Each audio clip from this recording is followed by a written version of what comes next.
Bonjour, bienvenue dans Dimension Ado numéro 37. Avec, donc, dans le cadre du Printemps des Poètes, nous recevons cette fois le lycée Iroise avec le projet Ivoire. Nous allons tout de suite dans la bulle pour nous présenter évidemment ce projet. Nous recevons donc Léo et Corentin.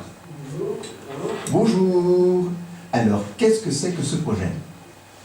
Il tourne surtout autour d'un blog en collaboration avec les élèves italiens de Livourne, du Liceo Cecchini, qui apprennent le français dans le cadre d'un projet e-twinning. D'accord, alors qu'est-ce qu'on peut retrouver sur ce blog alors ?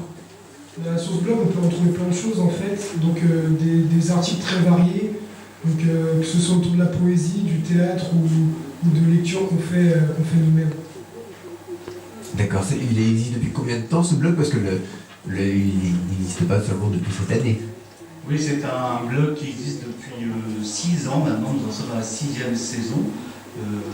J'ai lancé ce blog en tant que professeur de français pour essayer de réinventer une pédagogie de la littérature au lycée à l'ère du numérique au XXIe siècle. Je suis l'ombre sur la mesure, le violent poison à l'écart de tout soupçon. Dans ce sombre récit dont personne... Nous voici de retour dans les studios de Fréquence Mutine pour Dimension Ado numéro 37. Vous pouvez vous décanter sur le 103.8 ou alors sur le fréquencemutine.net. Alors, cette fois, nous recevons dans la bulle Sarah et Iris pour le recueil Kéros, je ne sais jamais comment on dit. Kéros. Pour le recueil Kéros. Je vous écoute. Alors, Sophia Kéros, c'est une femme qui est née au Portugal, donc en 1968, pardon. Et elle vit et enseigne à La Rochelle. Donc, on va vous parler de son recueil, qui est Et puis plus rien de rêve, qui est paru en 2012. Alors, bonjour les filles d'abord, bonjour à tous nos auditeurs. De quoi ça parle ce recueil ? En fait, ça parle surtout de ses histoires d'amour, de sa vie amoureuse, qui n'est pas très... Pas très riche ? Voilà, Ou fait de déception peut-être ? elle a du mal à trouver. Elle a du mal à trouver le grand amour. Voilà. Parce que ça existe. Nous recevons dans la bulle Corentin, Florian et Chantal. Bonjour à tous. Bonjour. Et nous allons parler donc du recueil hospitalier.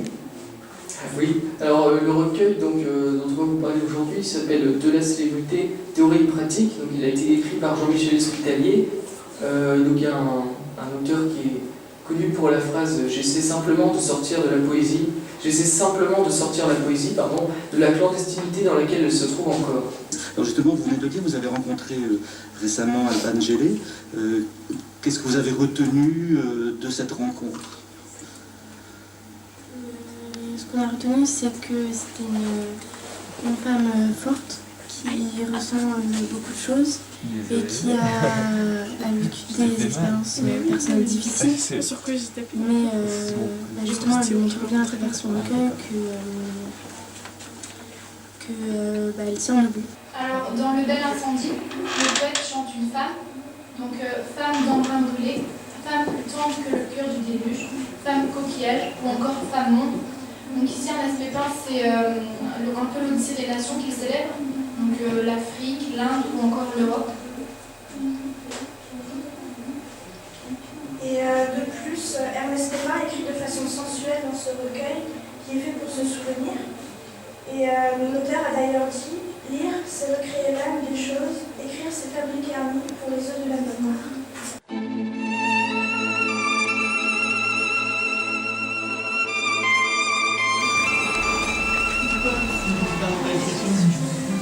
Comment va Olivier ? Oh, très bien, nous n'avons jamais été aussi heureux en fait. Il passe un baiser d'ailleurs, je crois qu'il...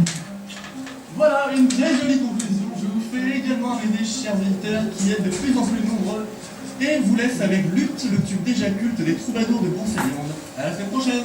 Lutte, compagnon de ma calamité, mes soupirs témoins irréprochables, de mes ennuis contrôleurs véritables, tu as souvent avec moi lamenté.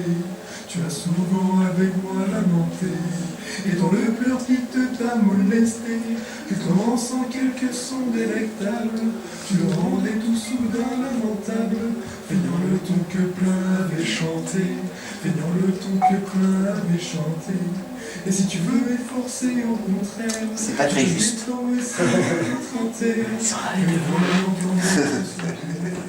Et nous voyons tendrement soupirer, donnant faveur à ma tant triste plainte, en les ennuis me plaît, suis contente, et d'un doux mal douce fin espéré, et d'un doux mal douce fin espéré, et d'un doux mal douce fin espéré, et d'un doux mal douce fin espéré.